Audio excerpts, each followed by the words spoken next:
Welcome back. It's November 25th, 2025. What I have here is my purple label Yamaha 62 Alto. And in refurbishing it, I got to the point where it was playing really well, but it was missing something when I got to the lower stack. And when you're used to playing horns, you're used to a solid tone, solid full tone, and sometimes that is missing in instruments. In this case, everything upper stack seemed fine tonally. When I got to the lower stack, something was missing there. So there's probably a microleak in here somewhere, and I have an idea why just from hearing the way it sounds. But we're going to see how to check for the microleak real quickly using some really basic tools. We'll get to that right now. So what I have here, of course, is my Yamaha 62 purple label. It's on a saxophone stand that I've had for decades, La Paz. Probably bought it in 1980 from Royal Music, Herbert Koff. Anyways, this is a very basic light. You can actually get these as Christmas lights, I think, and stuff. But really basic. You got lights inside a plastic, soft plastic material, and we're going to push this down the neck of the saxophone, down the top, all the way down to the bottom, and we're going to turn the lights off in the room. We're going to take a look and see if we can find any leaks. So as mentioned, I'm just going to take this, push it down the saxophone. For an alto, you have to twist and turn it a bit, but you'll get it down into the horn. You can see the light coming out of the tone holes here. Let me turn off the other light. Now it's much darker. We can see the light coming out of here, through here. So let's take a look at the horn real quickly. See the light from the upper stack? If I just close one key, see how the light is now gone from there. Check the opposite side. Let me just close other keys. I was already checking this already, but you can see the light is the indicator in this case of where there's a leak.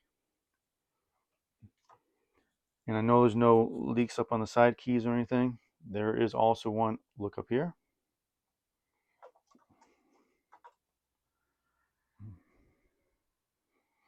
One thing I noticed is this spring.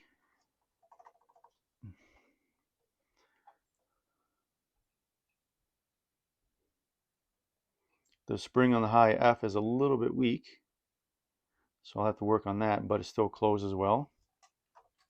Now let's get to the lower stack real quickly. Now I'm going to close the F key.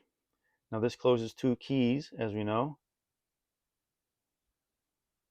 But if we move on the other side here, we can see light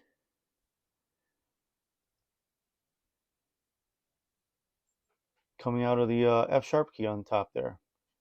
If I push harder using gorilla fingers and push harder in the key, it will close, but I'm a very light keywork player, and I can find that this key is not closing. And it's the same for